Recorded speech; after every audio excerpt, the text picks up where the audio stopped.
pasan tantas cosas, seguro que de esto no te enteraste. Nosotros te lo contamos aquí, en Desde Adentro, el espacio radial de la Asociación Civil Integración Solidaria. Lo tenemos ya con nosotros, el ingeniero en sistemas de información, Juan Carlos Fernández. Él es coordinador del Registro Único de la Verdad de la Comisión Provincial por la Memoria de la Provincia del Chaco.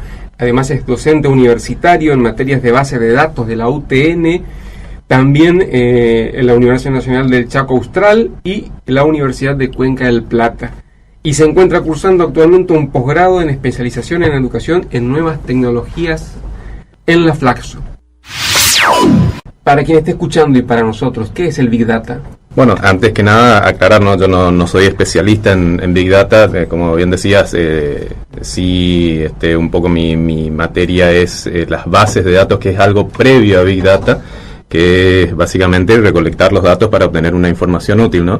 El Big Data ya es, no podemos hablar de un término específicamente porque hay, digamos, una serie de conceptos que conforman lo que resumimos en Big Data, o datos masivos o macrodatos, en español, digamos, pero generalmente se lo denomina Big Data, que se refiere ya a como decía, un paso más allá, donde el volumen de datos de los que se dispone es tan amplio que las técnicas o las capacidades del software tradicional ya, digamos, no dan abasto, o hay que buscar otros métodos para tratar con esos datos. ¿De qué hablamos cuando hablamos de un volumen grande de datos? Los que hablan de Big Data, digamos, dan una serie de estadísticas que, por ejemplo, en el año 2010, una estimación de la información que se produjo hasta ese momento en la historia de la humanidad, era a partir de ese momento era reproducida o en lo que es en volumen, se la producía diariamente. La misma cantidad de información que produjo la humanidad hasta 2010, a partir de ese momento era producida diariamente. ¿Se entiende? Cuando hablamos de mucha información, no sé ¿tenés idea cuánto tiene tu celular de memoria?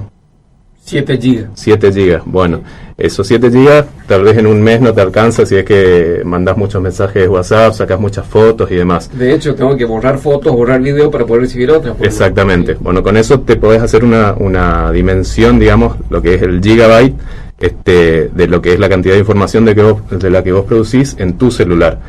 Hoy estamos hablando de que el disco rígido de una computadora ya no hablamos en capacidades de gigas, sino de terabytes. Siguiendo a eso vienen los petabytes, después los exabytes, y hoy estamos hablando de una producción diaria de arriba de los zettabytes, ¿sí? O sea, son dimensiones por ahí que es difícil imaginar, pero es lo que producimos diariamente de datos, digamos, en el mundo. Y al hablar de producir datos, decimos, por ejemplo, vas al cajero automático a revisar tu cuenta, qué saldo tenés en tu cuenta, y vos ya estás produciendo datos, ¿sí? Que quedan en algún lado registrados. Estás mandando un correo electrónico, esa información, esos datos quedan registrados en algún lado. Estás haciendo cualquier, digamos, transacción, operación. Estamos haciendo este programa de radio que como escuchaba hoy, queda disponible después en Facebook o en algún lugar. Estamos registrando un audio, ¿sí? Estamos produciendo datos que quedan en algún lado. Constantemente, porque además cada cual está mandando un Twitter, está mandando un WhatsApp, que eso es dato. Exactamente, sí. Entonces eso como para tener una idea de que todos de una manera u otra producimos datos que quedan guardados en algún lado. Entonces, a partir de ahí, más o menos tratando de tomar de dimensionar eso de la producción de datos que tenemos, lo de Big Data, como decía antes, trata sobre el procesamiento, desde la obtención de esos datos de distintas fuentes, cómo los limpio, hago una limpieza de esos datos, para poder sacar algo útil, porque también no es que todos los datos me sirven, y posteriormente poder hacer algo con eso que saco y visualizarlo y tomar decisiones, ¿sí? Porque, a ver, hay una frase un concepto que se viene repitiendo hace mucho tiempo, que la información es poder. Exactamente. La información es poder, porque si yo dispongo de información útil, puedo tomar una decisión correcta o que se acerca a lo correcto en base a mis objetivos, ¿no? Yo, bueno, estoy un poco más acostumbrado a verlo esto o hablar de esto en el ámbito académico o por ahí empresarial. O sea, la universidad por ahí está en esta cuestión muy relacionada al ámbito empresarial o de negocios. Entonces hablamos de las empresas o de inteligencia de negocios para tomar decisiones a partir de los datos que se pueden recabar. Por ejemplo, un ejemplo típico cuando se empieza a hablar anteriormente, cuando todavía no se hablaba tan masivamente de Big Data, se hablaba de inteligencia de negocios o minería de datos o data warehousing, y el ejemplo típico era que una empresa, una farmacia, por ejemplo, que actualmente vemos que no vende remedios solamente, sino tiene una serie de otros productos, podía deducir en base al análisis de lo que compraban sus clientes, que los viernes a la noche tenía que tener previsto que en la heladera tenía que haber cervezas, y si es posible la góndola de pañales estar cerca de esa heladera, porque los padres o los hombres que iban los viernes a la noche compraban pañales y una lata de cerveza. Ese es el ejemplo típico. ¿Eso de dónde sale? De un análisis de todas las transacciones, ¿sí? de las operaciones de venta, una serie de predicciones a través del tiempo en base a los datos que pasaron, y que, digamos, me permite tomar la decisión de tener preparado. O vamos acá a cualquier cadena de supermercados grandes y vemos que antes de llegar a la caja tenemos una serie de productos menores, digamos, que por ahí no parecen importantes, pero que está metodológicamente estudiado, de que esos productos son los que se consumen mientras uno espera en la línea de cajas. ¿Se ha dado la implementación de este tipo de metodología, digamos, en términos de política?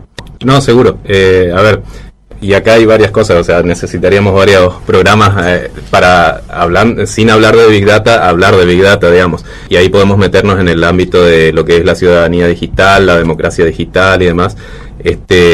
Y por ahí lo que yo quiero transmitir también es que al hablar de Big Data Big Data se enmarca también en lo que son las tecnologías de la información y la comunicación, y como tecnologías son una herramienta, ¿sí? Entonces esa herramienta yo la puedo ocupar en cualquier ámbito, y depende de cómo la ocupo, del uso que le doy, si tiene un fin bueno o no, digamos, ¿sí? Entonces, lo que es Big Data o las técnicas o demás se pueden usar en investigación, en los deportes, en el ámbito empresarial, como mencionaba, y también, por supuesto, en lo que es gobierno o manejo de un Estado. Que si queremos verlo de un modo positivo, como decía, el uso de una herramienta me parece bien, porque vos podés, a través de lo que es la recopilación, extracción de distintas fuentes, vos determinás de qué fuentes específicamente vas a extraer esos datos para hacer una depuración, una limpieza primero, después un ordenamiento, un análisis de qué te sirve, qué no, y finalmente unos informes para en base a eso tomar decisiones útiles. Si se quiere, el gobierno, actualmente el gobierno nacional, hay casos en que podemos encontrarlo en internet, en artículos periodísticos, donde claramente hace uso de esto, ¿no? De los datos de los que disponemos. El tema ahí es donde tenemos que entrar un poco a ser conscientes o a concientizar en primer lugar, de que se está haciendo uso de nuestros datos, como mencionaba antes, personales en muchos casos, manejados por un organismo público, sí, pero que son privados.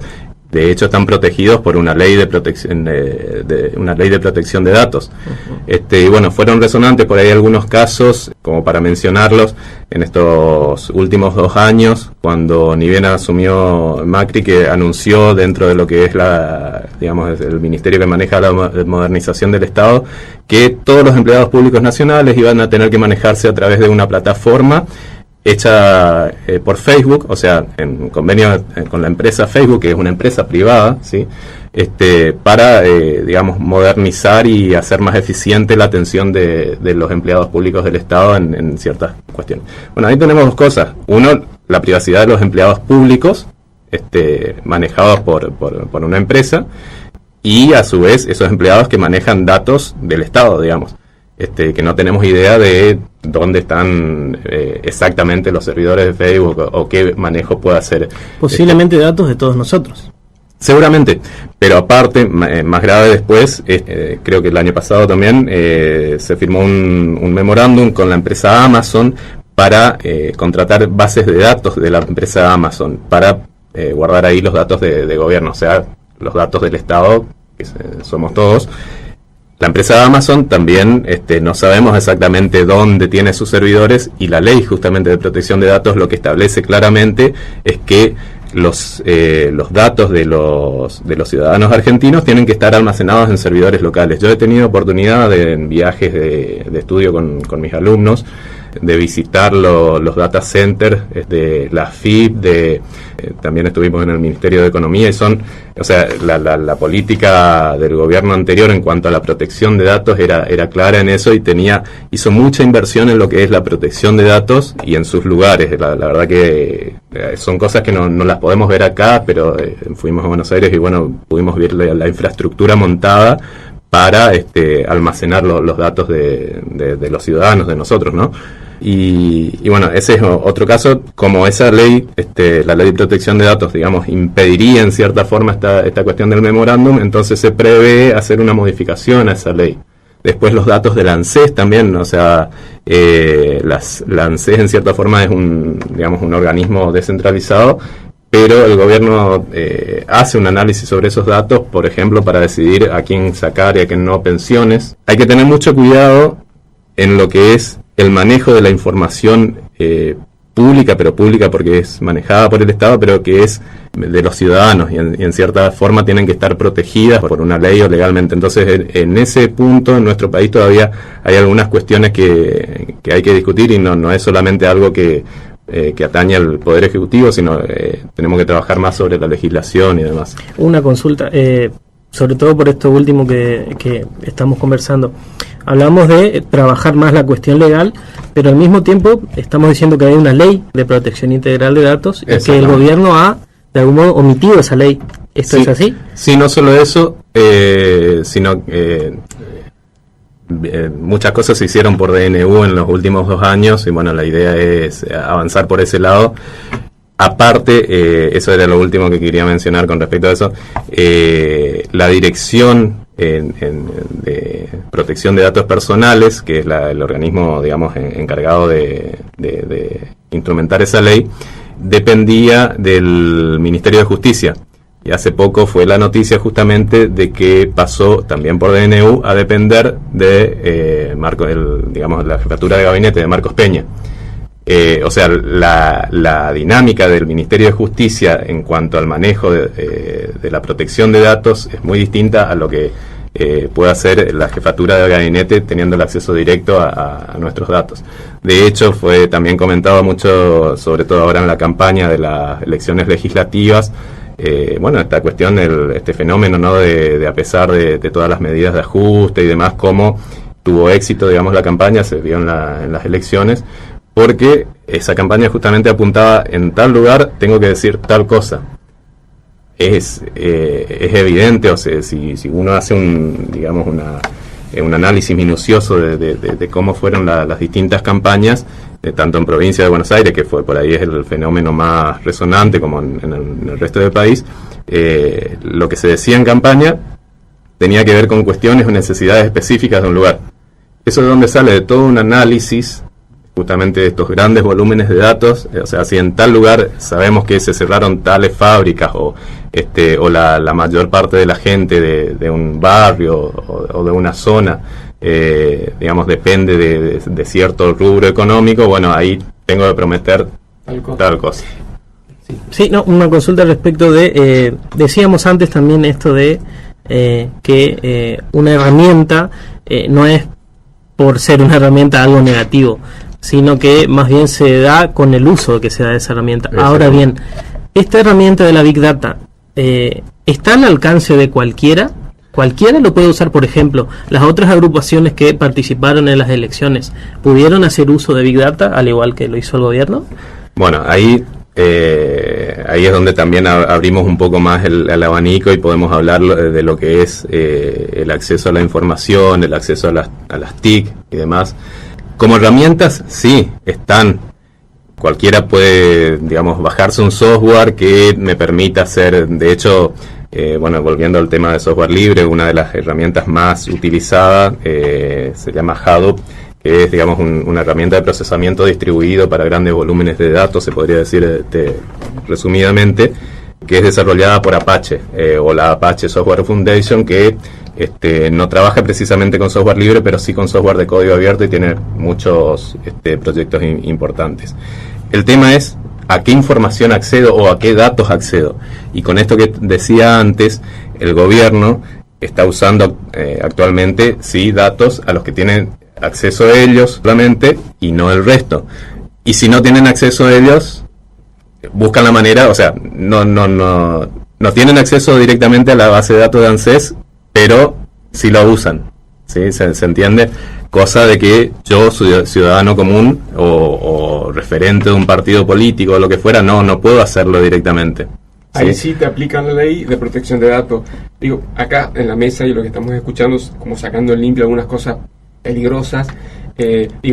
Los datos personales y privativos de cada uno, en la gestión anterior había una infraestructura armada para protegerla. En la gestión actual las están mandando a lugares físicos que no sabemos y no conocemos. Incluso desconociendo leyes. Por eso, se están violentando leyes que están establecidas justamente para protegernos de esto que se está sucediendo. Exactamente. Y quien justamente está quebrantando la ley es el mismo gobierno. Exacto. Y por otro lado, cuando mencionaba lo de acceso a la información, sí, potencialmente cualquiera se puede bajar un software, pero a qué información tengo acceso, a qué datos tengo acceso, y en eso también es donde falta mucho todavía.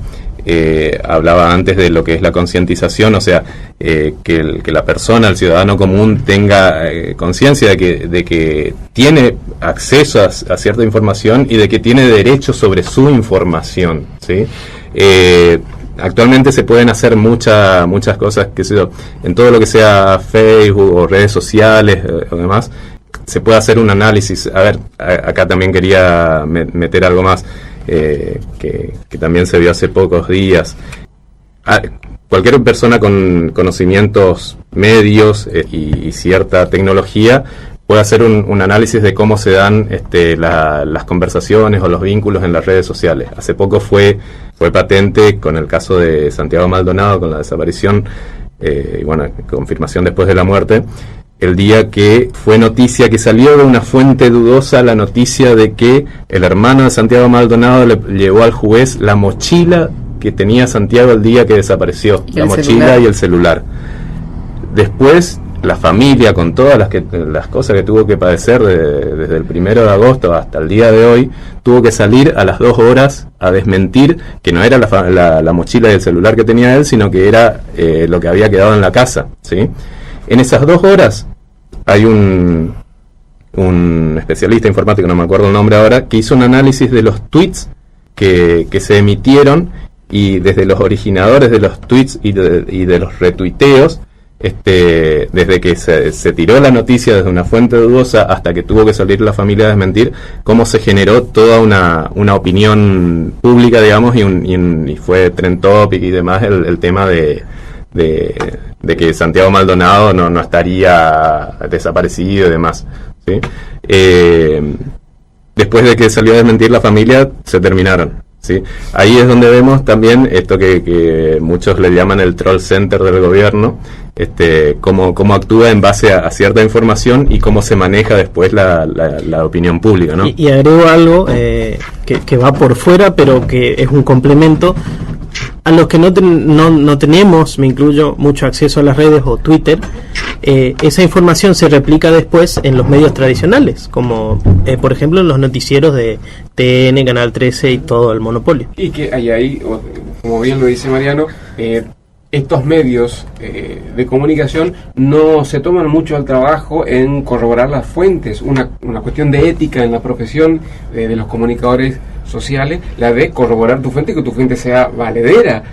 Acá bastó con un tweet, bastó con un mensaje de un Face de una fuente dudosa Exactamente. Como para que uno los de los medios- primeros que replicó fue Radio Mitre. Fue Radio Mitre. O sea, digo, insisto, lo peligroso de no ser consciente toda la comunidad del uso que se está haciendo actualmente de los datos personales, que a su vez nosotros muchas veces ingenuamente lo entregamos en bandeja a través de las redes sociales. Exactamente. Ahí también cabe mencionar, cuando decimos entregamos en bandeja a través de las redes sociales, y cuando decimos, por ejemplo, Facebook, Gmail, Google, son empresas privadas. Al ser empresas privadas, el objetivo principal es el lucro, ¿no? Entonces, a partir de ahí, también podemos, yo me puedo permitir dudar de la información que me dan, si es, digamos, genuina o no. ¿Qué quiero decir con esto? Facebook tiene que hacer propaganda, entonces vos le podés pagar a Facebook para que me tire a mí cierta propaganda para convencerme de algo.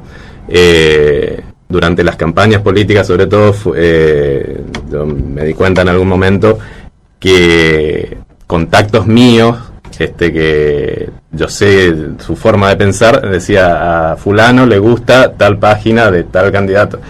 Y era imposible que... O sea, te apareció Víctor Ocampo y seguidor de Mauricio Macri, ¿no? Algo así. Acá algo no me suena. Exactamente. Más allá de eso, o sea, por un lado esa cuestión, ¿no?, de cómo manejan las empresas esa información, pero por otro lado también hay todo un análisis, y acá también volvemos, si se quiere, al ámbito empresarial, que puede ser usado también desde un gobierno, eso se llaman sistemas de recomendación, ¿sí? Y son todas unas técnicas que se usan, en las que se usan, digamos, muchos recursos de TICs y recursos matemáticos y de modelado y demás. Yo le doy esto en un curso de bases de datos de grafos.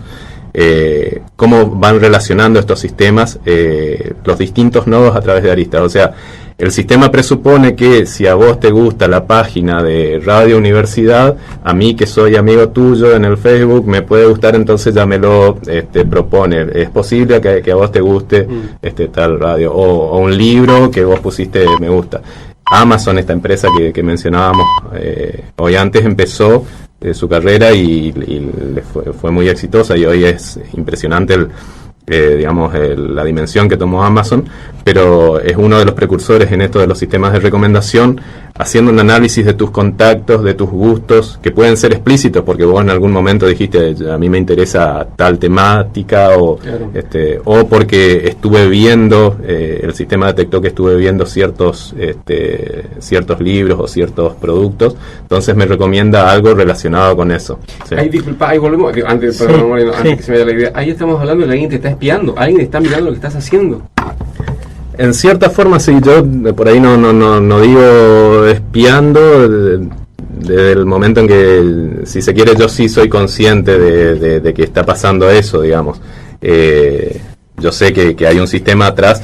Lo que sí tenemos que ser todos conscientes es que al momento de conectarnos con el celular, con la computadora, con el televisor, con los televisores, los Smart TV y demás, con cualquier dispositivo que se conecte hoy en día a Internet, deja una huella.